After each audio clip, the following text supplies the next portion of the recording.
guys, good morning. Pauwi pa lang ako galing work. Next time nga bibili ako ng yung panghawak ng ng phone para na hindi ko na siya hawak-hawak. So, see you later. So, nakauwi na ako galing work, 12 hours. Mag-breakfast muna ako. Kain tayong avocado.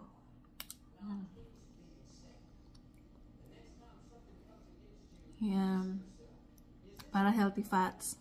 Hindi puro greasy na pagkain ang kinakain natin. Hello guys! Guess what? What's the occasion today? Yan. Kauwi ko lang galing na. Hindi pa ako uwi. Pauwi pa lang. Pero mag-stop over tayo sa mag-stop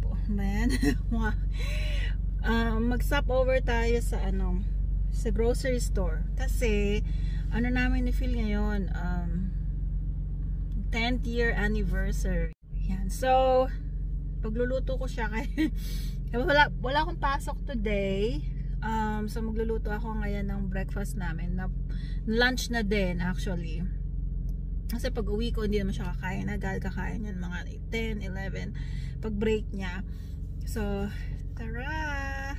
So yan, medyo busy kagabi. Alam niyo, kahit 3 lang yung patient ko, tapos may direct admit ako from other hospital. Hindi naman dumating direct admit. Imagine mo kung dumating, baka pagod na ako.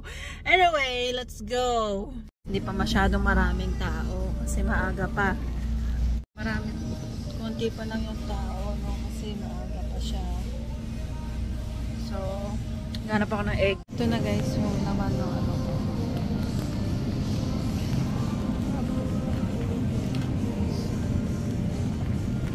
Meron pa siyang mga chocolate.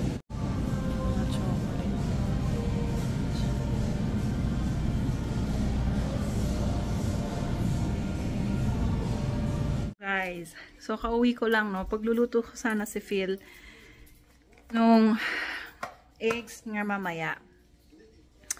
Tapos, tignan nyo to. Ito yung regalo niya. Binili niya ako. Sabi ko nang wag na akong ibili kasi nga tapos mamaya kakain kami. Ayan, oh. Ang ganda ng flowers. Tapos ang ganda pa ng vase. Yeah, 10 years na kami, guys. Aww. Parang nakaligo na. Alam niyo guys, may sasabihin ako sa inyo pero hindi pa ito yung right time. So, yung buhok ko kasi numinipis. So, yan. So, magluluto ako ng namin, ng breakfast / brunch or lunch. You know, so, tara! Ang aking napabiling $75. Ayan. Kayo na bahalang convert. $75. Dalawang patatas para sa nilag. Merong pechay. Merong sibuyas. Mais para sa nilaga, 'di ba? Tapos yung onion spring, ayan, para sa nilaga lahat 'yan. Yung mga bone marrow sa nilaga, yung bacon na ngayon ko lulutuin. Tapos yung laman para sa nilaga. Yan, $20 na tong na to, itong maliit na to. So 1,000. Ayan na, $20. Ayan, oh. Ayan, oh. Is dito, 6. Oh, isang dosena is $8. Pero organic siya, happy egg. Masarap tong itlog na to, guys. Kasi siya, yellow na yellow talaga. I love yung scrambled egg na may salsa or pica de gallo.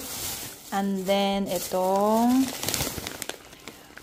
chive butter roasted red potatoes na na lang natin. Nalagay siguro sa oven or sa air fryer. So, lahat yan guys, $75. So, ilang ulam lang yan? 2. Ang kainan lang. Or 2. Pwede na 2. Yan, tara, magluto na tayo. Okay, ito ay empty daw. Itong potato. Empty daw yan. Empty sa kawali.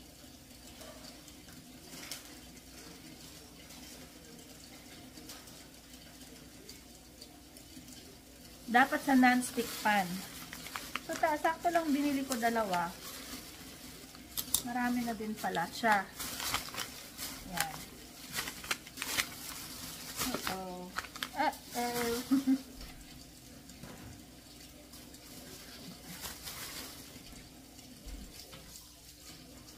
So, gasan ko lang tong kawali.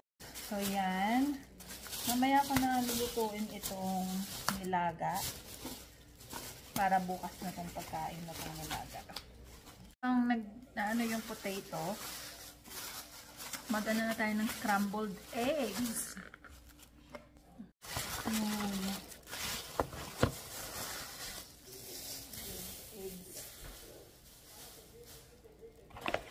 Ganda ng kulay niya. Oh, 'di ba? Tingnan mo, yellow na yellow siya. Kaya gustong-gusto ko yung ano na yung brand ng itlog. Tingnan nyo. Yellow na yellow compare sa ibang ano, yung yolk niya. Yellow na yellow. Egg, bacon, tapos yung pico de gallo, yung potato. Yan. Guys, iniisip ko kung matutulog ako o maglilinis or what kasi mamaya lalabas kami. Kakain kami sa labas. Date namin. Okay? So, see you later. Guys, so anniversary namin. Magdi-dinner kami. Tara, samahan nyo kami.